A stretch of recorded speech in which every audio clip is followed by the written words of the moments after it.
नमस्ते. Daily MCQ प्रॅक्टिसच्या आजच्या सेशनमध्ये आपलं सर्वांचं स्वागत. आज दिनांक 2 मे 2020. पॉलिटी, जॉग्राफी, हिस्ट्री MPSCच्या दृष्टीने महत्त्वाचे MCQ आज पाहतोय. भारतीय संसदेने राज्य पुनर्रचना कायदा 1956 नुसार किती राज्यांची निर्मिती केली होती किंवा किती राज्यांच्या निर्मितीसाठी पारित केला होता?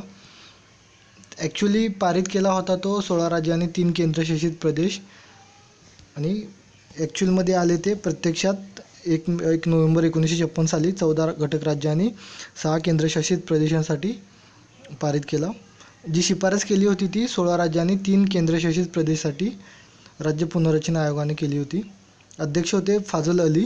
यासोबतच इतर राज्यांच्या निर्मितीविषयी जे आयोग स्थापले होते ते SK धर आयोग होता तो 1948 साली.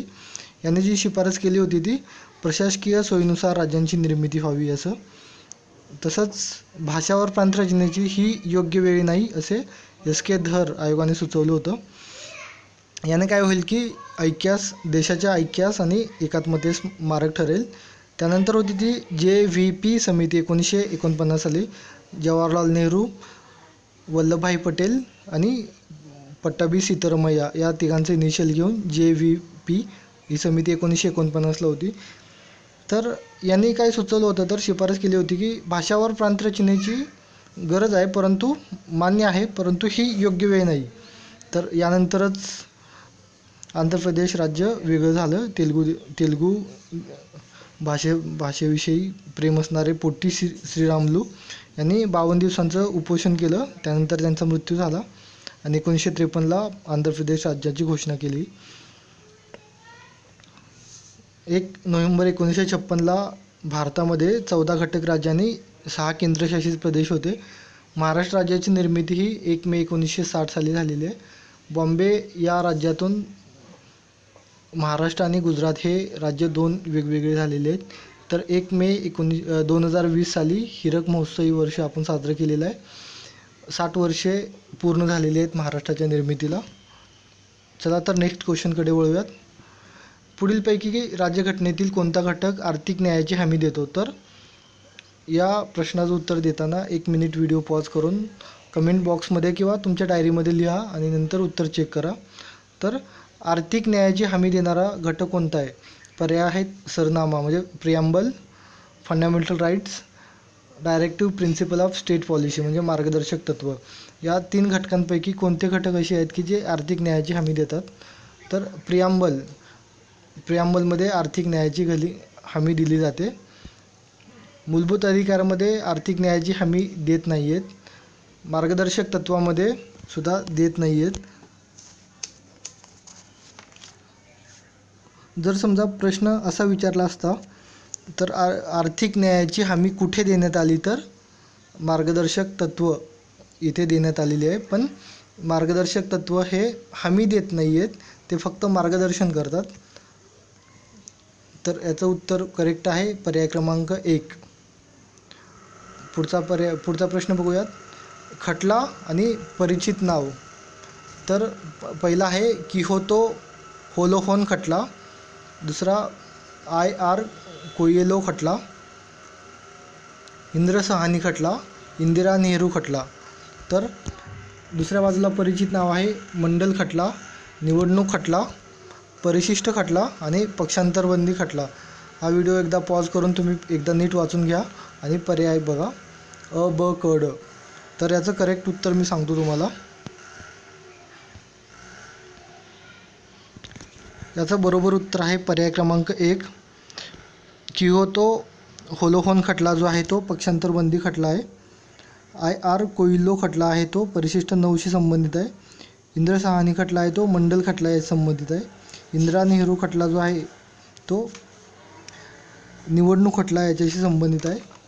तर याच्याविषयी थोडक्यात जाणून घेऊयात. हे सर्व खटले भारतीय राज्यघटनेच्या दृष्टीनं महत्त्वाचे आहेत. पुढच्या प्रश्नाकडे जाऊयात. खालीलपैकी कोणती विधाने बरोबर आहेत? UPSCच्या प्रिलिम 2016मध्ये हा प्रश्न विचारलेला आहे. पंचायतीचा सदस्य होण्यासाठी किमान वयोमर्यादा 25 वर्षे इतकी आहे. मुदतपूर्व विसर्जित मुदतपूर्व विसर्जित झाल्यावर नव्याने बनलेल्या पंचायतीचा कार्यकाळ केवळ उर्वरित कालावधीसाठी असतो. तर याचा पर्याय क्रमांक ब हे उत्तर बरोबर आहे. पंचायतीचं सदस्य होण्यासाठी किमान वयोमर्यादा 18 वर्षे असून 25 वर्षे नाही आहे. मुदतपूर्व विसर्जित झाल्यावर जी नवीन पंचायत येणार आहे ती उरलेल्या कालावधीसाठी येणार आहे, तर ना की पुढच्या 5 वर्षासाठी. तर विधानसभा आणि लोकसभा विसर्जित झाल्यानंतर नवीन निवडणुकीनंतर येणारी विधानसभा लोकसभा ही पंचवार्षिक म्हणजे पुढच्या 5 वर्षासाठी असते. तर पंचायतीचा कार्यकाळ असतो तो फक्त उरलेल्या कालावधीसाठी निवडणूक घेतली जाते. खालीलपैकी कोणत्या भाषेला अभिजात भाषेचा दर्जा देण्यात आलेला आहे? UPSC 2015च्या प्रश्नपत्रिकेत हा प्रश्न विचारला होता. पर्याय आहेत ओडिसा म्हणजे ओडिया, कोकणी, भोजपुरी आणि आसामी. याचं बरोबर उत्तर आहे ओडिया. ओडिया या भाषेला 2014मध्ये अभिजात भाषेचा दर्जा देण्यात आलेला आहे. सर्वात अगोदर अभिजात भाषेचा दर्जा दिलेला आहे तो तमिळ भाषेला 2004 साली. तर 2014 साली ओडिया भाषेला अभिजात भाषेचा दर्जा दिल्यामुळे करंट अफेअरच्या प्रश्न समजून 2015मध्ये आलेला आहे. तर इतर कोणत्या भाषा आहेत? तर आतापर्यंत 6 भाषा आहेत. त्यात तमिळ, तेलुगू, मल्याळम, संस्कृत, कन्नड, ओडिया. तर सर्वात अगोदर दिलेला दर्जा आहे ती तमिळ आणि सर्वात शेवटी आहे ती ओडिया. पुढच्या प्रश्नाकडे जाऊयात. भूगोलाचा प्रश्न आहे बघा. योग्य जोड्या ओळखायच्या आहेत. जागृत ज्वालामुखी स्ट्रॉम्बोली आहे. निद्रिस्त डॉर्मंट ज्वालामुखी किलीमांजारो. मृत जो आहे तो वेसुवियस. तर योग्य पर्याय कोणता असणार आहे तो ओळखायचा आहे.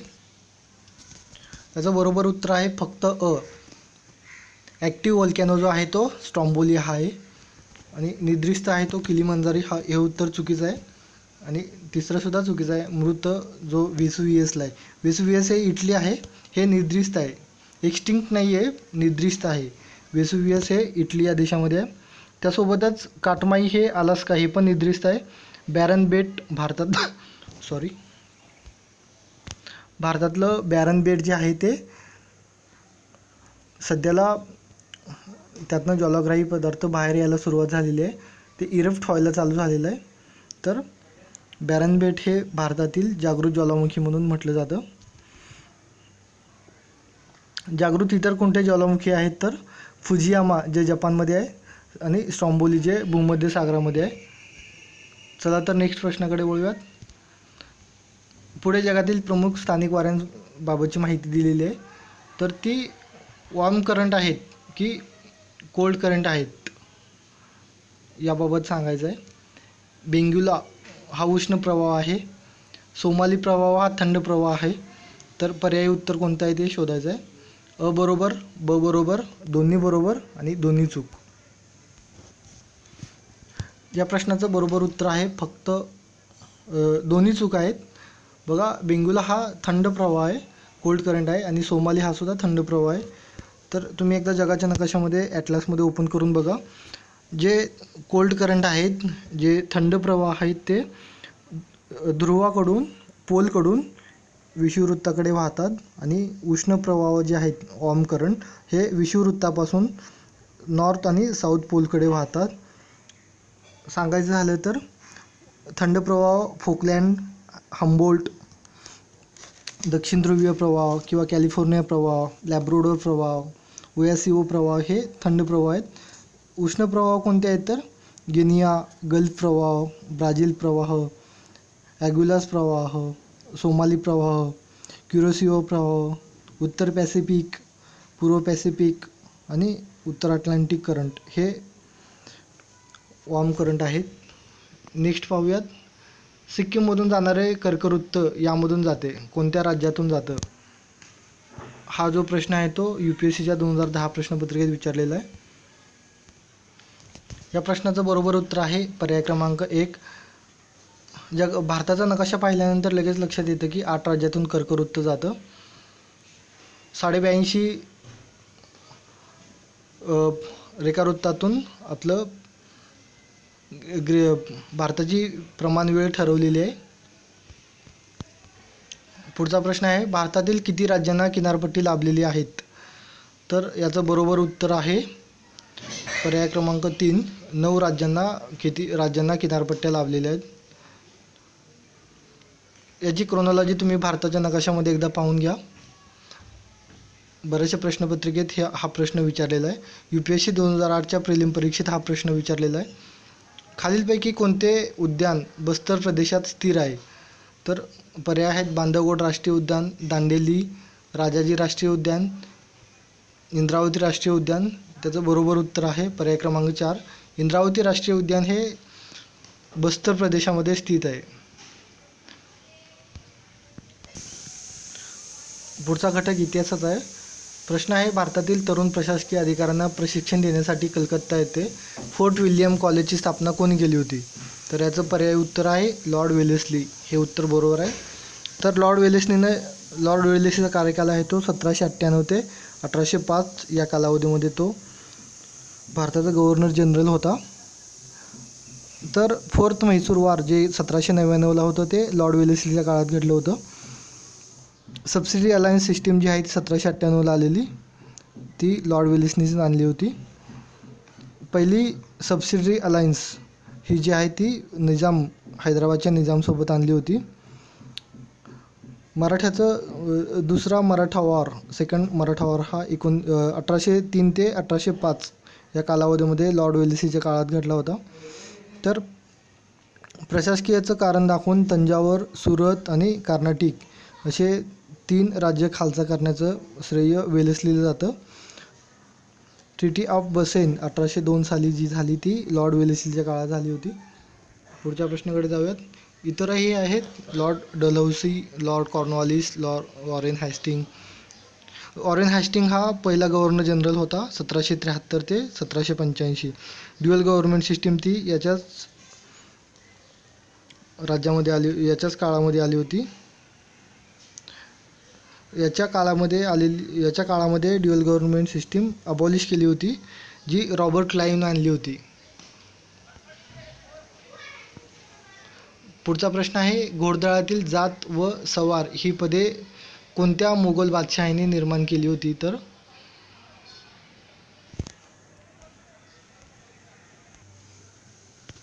तर अकबराच्या काळामध्ये घोडदळातील जात व सवार ही पदे तयार केली होती. 1556 ते 1604 या प्रदीर्घ काळात दिल्लीचा बादशाह अकबर याने सैन्यामध्ये मनसबदारी पद्धतीची सुरुवात केली होती. तर 1574 मध्ये राणा प्रताप मुघल सैन्य यांच्यामध्ये झालेल्या हल्लीघाटीची लढाई आहे ती इतिहासात प्रसिद्ध आहे. पुढचा प्रश्न आहे बघा, जोड्या लावायच्यात. संन्यासांचा उठाव, संताळांचा उठाव, रामोश्यांचा उठाव, कुका उठाव हे इतिहासाच्या दृष्टीने खूप महत्त्वाचे उठाव आहेत. तर कोणत्या साली झालेले आहेत हा प्रश्न आहे. याचं बरोबर उत्तर आहे पर्याय क्रमांक 1, संन्यासांचा उठाव जो आहे तो 1770 मध्ये झालेला आहे. संताळांचा उठाव 1855, रामोश्यांचा उठाव 1825 आणि कुका उठाव 1872 साली झालेला आहे. पुढच्या पर्यायाकडे वळूयात. खाकसार पार्टी पुढीलपैकी कोणी स्थापना केली होती? तर अल्लामा मस्रिकी यांनी खाकसार पार्टी याची स्थापना केली होती. पुढचा प्रश्न आहे बघा, व्यक्ती समाजसुधारक कोण आहे ते ओळखायचं आहे. ज्यांनी ब्राह्मो समाजाची पुनर्रचना केली, त्यांनी आपल्या विचारांचा प्रसार करण्यासाठी तत्वबोधिनी पत्रिका हे वृत्तपत्र सुरू केलं. त्यांनी ब्राह्मण धर्मात येण्याची म्हणजेच दीक्षेची पद्धत व पूजा पद्धती तयार केली. तर अशी कोणती व्यक्ती आहे की या तिन्ही विधानं त्यांच्याशी तंतोतंत जुळत आहेत? तर याचं योग्य उत्तर जे आहे ते पर्याय क्रमांक 2 पर्याय क्रमांक 2 देवेंद्रनाथ टागोर यांच्याबद्दल हे तिन्ही पर्याय आहेत ते तंतोतंत जुळत आहेत. याच्याबरोबर आजचं क्वेश्चन सेशन कन्क्लूड करूयात. जय हिंद.